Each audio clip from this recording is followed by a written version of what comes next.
September 20 നടക്കുന്ന ആഗോള അയ്യപ്പ സംഗമത്തിനെതിരെ വലിയ രാഷ്ട്രീയ എതിർപ്പുകൾ ഉയർന്നിട്ടുണ്ട്. ആ ഘട്ടത്തിലും ഈ ദേവസ്വം ബോർഡിന് ആശ്വാസമായത് സമുദായ സംഘടനകൾ ഒപ്പം നിൽക്കുന്നുവെന്നതാണ്. അപ്പോഴും സമുദായ സംഘടനകൾ മുന്നോട്ട് വയ്ക്കുന്ന പ്രധാനപ്പെട്ട നിർദ്ദേശം ആചാരങ്ങളും വിശ്വാസങ്ങളും സംരക്ഷിച്ചുകൊണ്ട് വേണം അയ്യപ്പ സംഗമം നടത്താനെന്നതാണ്.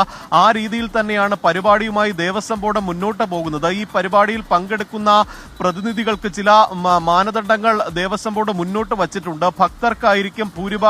ഭക്തർക്ക് മാത്രമായിരിക്കും ഈ പരിപാടിയിൽ പ്രവേശനം ഉണ്ടാകുന്നത്. അതിന് ചില വ്യവസ്ഥകൾ കൂടി മുന്നോട്ട് വയ്ക്കുന്നുണ്ട്. 3 വർഷത്തിനിടെ കുറഞ്ഞത് 2 പ്രാവശ്യമെങ്കിലും ശബരിമലയിൽ ദർശനം നടത്തിയവരായിരിക്കണം ഈ പ്രതിനിധിയായി അയ്യപ്പ സംഗമത്തിൽ എത്തേണ്ടത്. ഒപ്പം ശബരിമല പോർട്ടലിൽ രജിസ്റ്റർ ചെയ്തിട്ടുള്ളവരായിരിക്കണമെന്നുള്ള ഒരു വ്യവസ്ഥ കൂടി ദേവസ്വം ബോർഡ് മുന്നോട്ട് വയ്ക്കും. അത്തരത്തിൽ ഈ അയ്യപ്പ ഭക്തരെ മാത്രം ഉൾക്കൊള്ളിച്ചുകൊണ്ടായിരിക്കും ഈ അയ്യപ്പ സംഘവുമായി മുന്നോട്ട് പോകുന്നത്. ഇതിന് പുറമെ മറ്റ് സമുദായ സംഘടനകളിൽ നിന്നുള്ളവർക്കും ക്ഷണമുണ്ടായിരിക്കും. രാഷ്ട്രീയ പാർട്ടികളെ ക്ഷണിക്കണമോ എന്ന കാര്യത്തിൽ കൂടിയാലോചന നടക്കുകയാണ്. ഇന്ന് ദേവസ്വം ബോർഡിന്റെ ഭരണസമിതി യോഗം ഉൾപ്പെടെ ചേരുന്നുണ്ട്. ഇതിനുശേഷമായിരിക്കും രാഷ്ട്രീയ പാർട്ടികളെ ക്ഷണിക്കണമോ എന്ന കാര്യത്തിൽ ഒരു അന്തിമ തീരുമാനം ഉണ്ടാകുന്നത്. എല്ലാവരെയും ഒപ്പം നിർത്തി മുന്നോട്ട് പോകാനാണ് നിലവിൽ ദേവസ്വം ബോർഡിന്റെ തീരുമാനം. പക്ഷേ ഈ അടുത്ത ഇതുമായി ബന്ധപ്പെട്ടുണ്ടായ വിവാദങ്ങളിൽ ദേവസ്വം ബോർഡിനും അതൃപ്തിയുണ്ട്. ദേവസ്വം ബോർഡ് ഈ പരിപാടിയുമായി ബന്ധപ്പെട്ട് പറയുന്ന കാര്യം ഈ ശബരിമലയെ ഒരു ആഗോള തീർത്ഥാടന കേന്ദ്രമാക്കി മാറ്റുകയാണ്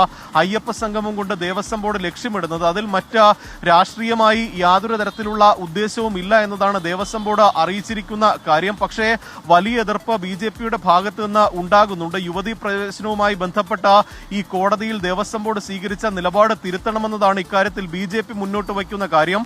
ഒപ്പം ഇത് രാഷ്ട്രീയ ലക്ഷ്യത്തോടു കൂടി നടത്തുന്ന പരിപാടിയാണെന്ന് കോൺഗ്രസും വലിയ തരത്തിൽ ആരോപണം ഉന്നയിക്കുന്നുണ്ട്. ഈ ഘട്ടത്തിലാണ് ഈ വിവാദങ്ങളൊക്കെ തന്നെ ഒഴിവാക്കാൻ ദേവസ്വം ബോർഡും ശ്രമിക്കുന്നത്. ഇന്ന് ഉച്ച കഴിഞ്ഞ് ദേവസ്വം ബോർഡ് പ്രസിഡന്റും അംഗങ്ങളും മാധ്യമങ്ങളെ കാണുന്നുണ്ട്.